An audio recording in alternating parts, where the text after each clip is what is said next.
Madanapalle sub collector కార్యాలయంలో జరిగినటువంటి అగ్ని ప్రమాదం ఘటన మీద AP DGP Dwaraka Tirumalarao sir సంచలన వ్యాఖ్యలు చేసుకుంటూ వచ్చిండు.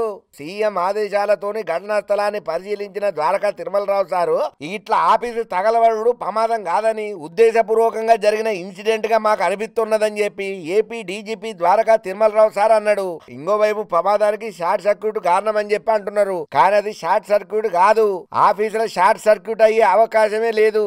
ఈ కేసును కంపల్సరీ సిఐడికి అప్పచెప్పే అంశాన్ని కూడా పరిశీలన చేస్తున్నాం. ఇప్పుడు ఈ సార్ చెప్పిన ఈ ముచ్చట మీద పెద్ద రచన అవుతున్నది. ఏపీలా కావాలనే చేసినట్టున్నారు. ఘటనా స్థలంలో మాకు clues teams, dog squad, forensic నిపుణులు సేకరించిన ఆధారాల ప్రకారం ప్రమాదానికి షార్ట్ సర్క్యూట్ కారణం కాదని మేము ఖచ్చితంగా చెప్పగలుగుతున్నాం. ఇక ఇంకోవైపు సీఎం చంద్రబాబు సార్ ఆదేశాల మేరకు డీజీపీ హెలికాప్టర్ ద్వారా అక్కడకు చేరుకొని పరిస్థితిని దగ్గరుండి సమీక్ష చేసిండు. సబ్ కలెక్టర్ కార్యాలయాన్ని పరిశీలన చేసి ఆ ఘటన మీద ఆరా తీసిండు. అనంతరం మీడియాతో మాట్లాడినటువంటి AP DGP Dwaraka Tirumalarao sir కీలకమైనటువంటి ముచ్చట్లని చెప్పిండు. ఆదివారం రాత్రి 11:30 సమయంలో మదనపల్లి సబ్ కలెక్టర్ కార్యాలయం ప్రమాదానికి గురైందని చెప్పి డీజీపీ సార్ చెప్పిండు. అయితే 3 గంటల పరిశీలన తర్వాత అగ్ని ప్రమాదం కాదు, ఇది ఇన్సిడెంట్ గా భావిస్తున్నాం. సుమారు రాత్రి 11:30 గంటల సమయంలో ప్రమాదం అయ్యుండొచ్చు. 22A భూముల రికార్డులున్న రూమ్లనే ఈ ఘటన జరిగిందని అన్నాడు. చాలా ఇంపార్టెంట్ ఫైల్స్ ఉన్న రూమ్లలోనే గిట్లా అగ్ని ప్రమాదం జరుగుడు చాలా అనుమానాలకు తావిస్తున్నది. ఇది అయితే ముమ్మాటికి అగ్ని ప్రమాదం అయితే కాదు, కావాలనే చేసినట్టున్నారు. అది ఇన్వెస్టిగేషన్ లో తేలుతుంది. ఇక ఇంకోవైపు ప్రమాదం మీద ఆర్డీఓకు సమాచారం అందినప్పటికీ ఆయన కలెక్టర్ కు చెప్పలేదని చెప్పి డీజీపీ సార్ అన్నాడు. ఇక అట్లనే ఘటన గురించి తెలిసినా కూడా స్థానిక సిఐ కూడా ఎస్పీ డిఎస్పీలకు సమాచారం ఇయ్యలేదని చెప్పి డీజీపీ సార్ చెప్పిండు. ఇక దీంతో ఈ ఘటన మీద బగ్గ అనుమానాలే వస్తున్నాయి అందరికి.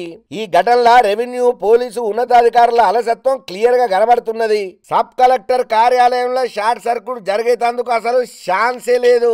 అసలు ఆఫీసుల కరెంటు వోల్టేజ్లు ఎక్కువ తక్కువ అనే తేడాలే లేవు. ఇక ఇదే విషయాన్ని ఫోరెన్సిక్ నిపుణులు కూడా ధృవీకరించిల్లు అని డీజీపీ సార్ చెప్పుకుంటొచ్చిండు. ఇంకా అంతేనే కాదు, మదనపల్లె సబ్ కలెక్టర్ ఆఫీసు బయట కొన్ని అగ్గి పుల్లలు మాకు కనిపించినాయి. ఆ ఆధారాలన్నీ సేకరించినాం. అవి ఎక్కడి నుంచి వచ్చింది, ఎవరు వచ్చిళ్ళు, ఎందుకు షార్ట్ సర్క్యూట్ అయ్యిందని అంటున్నారు.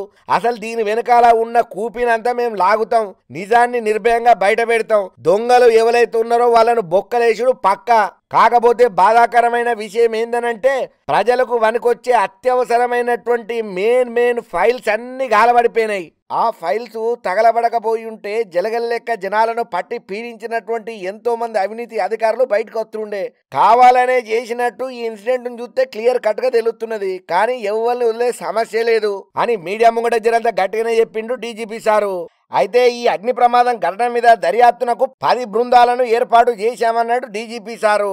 1-2 రోజులలో కేసును సిఐడికి బదిలీ చేసే అంశం మీద కూడా నిర్ణయం తీసుకుంటామన్నాడు.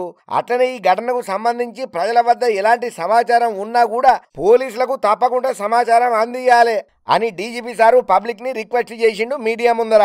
ఇక ఈ ప్రమాదంలో మొత్తం 25 అంశాలకు సంబంధించిన రన్నింగ్ ఫైల్స్ కాలిపోయినట్లు జిల్లా కలెక్టర్ చెప్పిండు. ఇక వీటిలో సుక్కల భూములు, నిషేధిత రికార్డుల భూములు కూడా ఉన్నట్లు వివరించిండు. ఇక వీటిని గుర్తించే ప్రయత్నం చేస్తున్నామని చెప్పన్నారు.